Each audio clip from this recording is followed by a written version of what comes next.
네, 이처럼 일본 정부가 오늘 우리나라를 전략물자 수출 간소화 국가, 이른바 백색 국가에서 배제할 거라는 관측이 나오고 있습니다. 우리 정부는 미리 준비해둔 대응 전략을 최종 점검하고 있습니다. 네, 청와대에 나가 있는 취재 기자 연결해서 우리 정부의 대응 상황도 좀 짚어보겠습니다. 방준혁 기자. 네, 저는 청와대에 나와 있습니다. 일본이 오늘 우리나라를 화이트리스트에서 배제할 거란 전망이 확실시되고 있습니다. 청와대는 잠시 후 10시에 열릴 일본 가기의 결정을 주시하면서 최종 대응 방안을 점검하고 있습니다.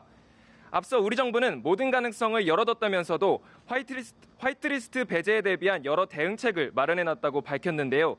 오늘 오전 청와대 내부 회의에서도 정부의 이런 대응 수단을 총 점검했을 것으로 보입니다. 우리 정부는 시간대별 대응, 그러니까 단기적 대책부터 중장기적 대응을 차근차근 실현해 나가는 방안을 준비 중입니다. 일단 효율적이고 신속한 대응을 위해 컨트롤타워는 청와대 한 곳으로 맞췄습니다.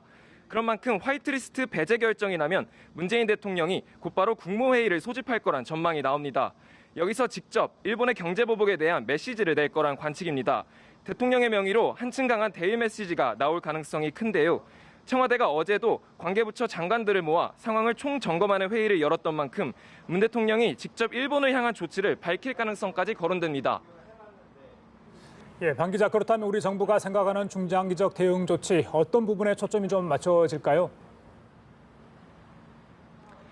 네, 무엇보다 국내 산업에 미칠 영향을 최소화하기 위한 현실적인 대응 방안을 마련할 것으로 보입니다.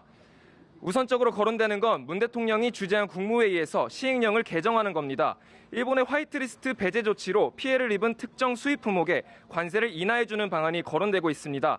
연구개발과 관련한 인허가를 지원해주는 등의 세부적인 시행령을 개정할 가능성도 있습니다.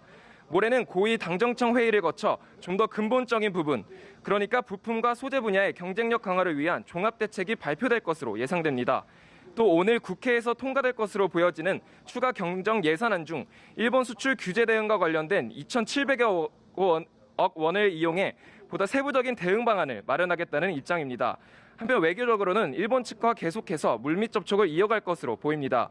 사실 오늘 가기에서 화이트리스트 배제 조치가 통과돼도 나루히토 1항이 공포하는 절차를 거치기까지 약간의 시간적 여유는 있는 상황입니다. 그런 만큼 청와대는 대화의 문은 언제나 열려 있다는 방침 아래 막판 외교적 해결 노력에 나설 전망입니다. 지금까지 청와대에서 연합뉴스TV 방준혁입니다.